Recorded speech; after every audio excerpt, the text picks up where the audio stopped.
अब देखिए दो फायदे हुए हमारे को, शॉर्टकट मिल गया एमसीक्यू सॉल्व करने के लिए। तो अगर इस कॉन्सेप्ट से मेरा टाइम सेव हो रहा है तो व्हाई नॉट। तो क्या सही में इस इक्वेशन को हम 5 सेकंड में सॉल्व करके एक्स और वाई की वैल्यूज निकाल सकते हैं?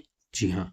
और सिर्फ यही नहीं, इसके दो फायदे मैं आपको बताऊंगा, और एंड में सिर्फ 2x2 नहीं बल्कि 3x3 मैट्रिक्स के अंदर भी एक शॉर्टकट है, वो भी समझेंगे। देखिए एग्जाम में अगर ये हमारे पास क्वेश्चन आएगा जहां पर हमें स्टेप्स दिखाने की जरूरत है, फिर तो मेरी मजबूरी है, मुझे इस तरीके से प्रेजेंटेशन देनी पड़ेगी। ए स्क्वायर आई और ए की वैल्यूज पुट करके इक्वालिटी ऑफ मैट्रिक्स से एक्स और वाई की वैल्यूज निकाल के दिखानी पड़ेंगी। वहीं अगर ये क्वेश्चन एमसीक्यू टाइप में आएगा तो just by looking at this matrix मैं इमीडिएटली बता पाऊंगा कि एक्स और वाई की वैल्यूज 8 और 8 है। और सिर्फ यही नहीं, ऐसे कई और क्वेश्चंस जो सीयूटी 23 में पूछे गए हैं, इन सब का जवाब हम 5 सेकंड के अंदर दे सकते हैं, जिसके लिए हमें जरूरत है केली हैमिल्टन थ्योरम को समझने की, कि हर एक स्क्वायर मैट्रिक्स अपने ही कैरेक्टरिस्टिक इक्वेशन को सेटिस्फाई करेगी। क्या मतलब है, हिंदी भाषा में समझते हैं कि अगर मेरे पास कोई भी स्क्वायर मैट्रिक्स है तो उसकी एक कैरेक्टरिस्टिक इक्वेशन बनेगी जिसको हम A square minus trace of A क्या है यह भी बताता हूं, into A plus determinant of A into I equal to 0 की फॉर्म में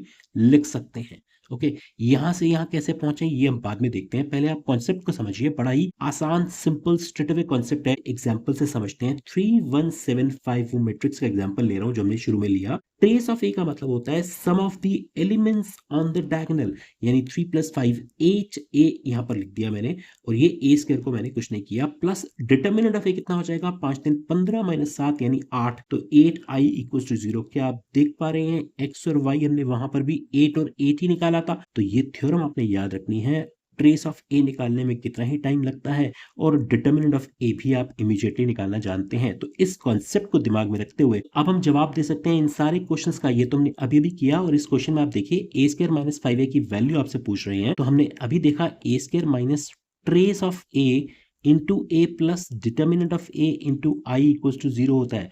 जो ये 5 है वो ट्रेस ऑफ द मैट्रिक्स ही तो है, 3 + 2। ओके, एंड नाउ अगर मुझे इसकी वैल्यू निकालनी है, इसका मतलब डिटर्मिनेंट ए आई को मैं इधर ले जाऊंगा तो ये हो जाएगा माइनस डिटर्मिनेंट ए आई के इक्वल, और डिटर्मिनेंट की वैल्यू कितनी हो जाएगी, 3 2 6 प्लस 1 यानी 7, तो -7i, that means second option is the correct one. वहीं अगर आप इस क्वेश्चन को देखिए तो ये तो स्ट्रेट अवे ए स्क्वायर माइनस ट्रेस, ये तो ट्रेस ही है, ठीक है, 2 + 1 3 है, और के क्या हो जाएगा इस केस में, determinant of A, that will be 2 × 1 2 + 3 यानी 5, तो मेरा आंसर थर्ड करेक्ट हो जाएगा। तो आप देख रहे हैं कितनी इजीली और जल्दी हम लोग इन क्वेश्चन को सॉल्व कर पा रहे हैं। अब देखिए इस क्वेश्चन के अंदर भी वैसा ही है, ए स्क्वायर माइनस 2a की बात हो रही है तो ए स्क्वायर माइनस ट्रेस आई है, 2 का मतलब यहाँ पर ट्रेस को रिप्रेजेंट कर रहा है, तो trace of A into A is equal to कितना होगा, minus determinant A into I, और डिटर्मिनेंट ए की वैल्यू कितनी होगी, 1 × 1 1 -6 यानी -5, तो माइनस और माइनस प्लस हो जाएगा तो 5i हो जाएगा इसकी वैल्यू, और मुझे इसका डिटर्मिनेंट निकालना है, यानी इसका डिटर्मिनेंट निकालना है, और इसका डिटर्मिनेंट निकालने के लिए 5 को मैं बाहर निकालूंगा तो वो 5 स्क्वायर बन के बाहर निकलेगा। यू नो दिस प्रॉपर्टी ना, जो हम पहले भी पढ़ चुके हैं, दैट इज के ऑफ ए डिटर्मिनेंट करते हैं तो के जब डिटर्मिनेंट से बाहर आएगा तो के टू द पावर n हो जाता है, where n is the order of the determinant. Okay, तो यहाँ पर भी 5 स्क्वायर बनेगा, दैट मींस 25, और ये तो 1 ही होता है, हमारा आंसर 3 करेक्ट हो गया। अब देख रहे हैं इस तरीके से हम इजीली इस थ्योरम को यूज करके आंसर निकाल सकते हैं। अब हम समझते हैं यहां से यहां तक कैसे पहुंचे, बड़ा ही सिंपल कॉन्सेप्ट है। देखिए यहाँ पर ए मैट्रिक्स हमने लिया ये वाला,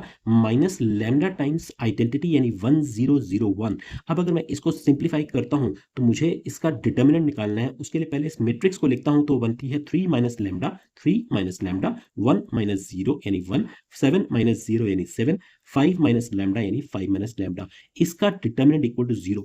ओके, अब इसको सिंप्लीफाई कर सकते हैं। देखिए 3 - लैम्डा इंटू दिस करेंगे कितना आएगा, 15 - 5 लैम्डा - 3 लैम्डा यानी -8 लैम्डा, और माइनस लैम्डा मिलकर लैम्डा स्क्वायर हो गए, -7 इक्वल्स टू 0। आप देखिए ये बन गया lambda square -8 lambda plus 8 equals to 0। अब ये और कुछ नहीं, इसी इक्वेशन को तो रिप्रेजेंट कर रहा है। अगर मैं लैम्डा को ए से रिप्लेस कर दूं तो यही तो थ्योरम है कि हर एक स्क्वायर मैट्रिक्स अपनी ही कैरेक्टरिस्टिक इक्वेशन को सेटिस्फाई करती है, यानी कि इधर लैम्डा की जगह अगर मैं ए पुट कर दूंगा तो ये इक्वेशन सेटिस्फाई होगी, और साथ में 8 के साथ आई लगा दिया, रीजन क्योंकि ये सारे मैट्रिसेस हैं, तो ये मैट्रिसेस के अंदर सिर्फ नंबर का क्या काम, मैट्रिक्स तो लानी पड़ेगी आइडेंटिटी। ओके, तो ये कैरेक्टरिस्टिक इक्वेशन जो कि 2x2 मैट्रिक्स के लिए चलेगी। आई नो आपके सिलेबस में ये वाला कॉन्सेप्ट नहीं लिखा हुआ, बट इसके ऊपर क्वेश्चंस आपके एनसीईआरटी में जरूर दे रखे हैं, तो अगर इस कॉन्सेप्ट से मेरा टाइम सेव हो रहा है तो व्हाई नॉट, मुझे इसको समझ लेना चाहिए। बड़ा ही आसान है। अब देखिए ना, इसमें बड़े इजीली आप याद रख सकते हैं 2/2 के लिए। रही बात 3/3 की, उसके लिए भी मैं आपको एक शॉर्टकट बता देता हूँ। अब देखिए, दो फायदे हुए हमारे को। एक तो ये कि शॉर्टकट मिल गया एमसीक्यू सॉल्व करने के लिए जल्दी से जल्दी, और वहीं अगर मुझे ये बोर्ड में या कहीं पर ऐसी प्रेजेंटेशन दिखानी होगी तो मैं डायरेक्टली देखते ही बता पाऊंगा कि इसमें ए और बी कितना होगा। आप बता सकते हैं यहाँ पर 3+1 ट्रेस ऑफ द मैट्रिक्स कितना है, 4 है। अब ध्यान देने वाली बात यह है कि ए की वैल्यू -4 होगी, क्योंकि हमारा जो फॉर्मूला है वो a² minus trace of a into a plus determinant of a into I equal to 0 होता है। यानी पॉजिटिव नेगेटिव पॉजिटिव ऑल्टरनेटली चलता है। तो a² माइनस ट्रेस है, तो a के साथ जो होगा ट्रेस मल्टीप्लाई होता है माइनस होना चाहिए। तो इसका मतलब a की वैल्यू -4 हो जाएगी, और वहीं b की वैल्यू जो होगी वो डिटर्मिनेंट के इक्वल होगी। दैट मींस 3 - 2 यानी 1। तो ये हुआ इसका दूसरा फायदा। से अगर एग्जाम में आपके पास ऐसे वेरिफिकेशन टूल्स हो जहां पर हम शॉर्टकट से आंसर अपना वेरीफाई कर पाए, तो इससे बढ़िया क्या बात हो सकती है। वहीं अगर 3/3 मैट्रिक्स होगी तो उसका फॉर्मूला क्या होगा। ध्यान दीजिए, पहली टर्म तो a³ होने वाली है, और दूसरी टर्म a² की होगी, और उसके साथ कोफिशिएंट जो आएगा वो ट्रेस ऑफ a आएगा। जो यहाँ पर a के साथ था, यहाँ पर a² के साथ है, याद रखिएगा। उसके बाद पॉजिटिव पॉजिटिव नेगेटिव पॉजिटिव, और अब जो कोफिशिएंट आएगा वो a का होगा, और उस कोफिशिएंट को हम कैसे रिप्रेजेंट करेंगे। That is actually summation of MIIs, मतलब डायगोनल पर जो भी एलिमेंट है उनके सारे माइनर्स का सम।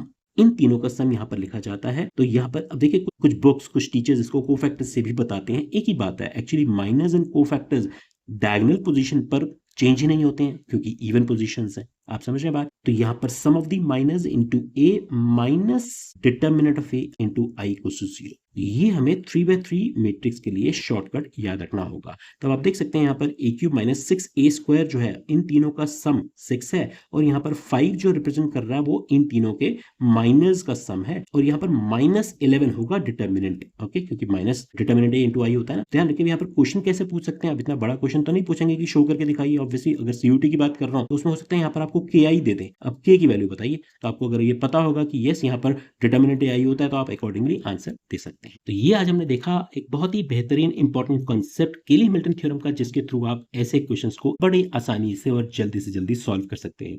ऐसे ही और इंटरेस्टिंग और इंपॉर्टेंट कॉन्सेप्ट के साथ मिलते हैं अगले वीडियो में। तब तक के लिए टेक केयर, बाय बाय।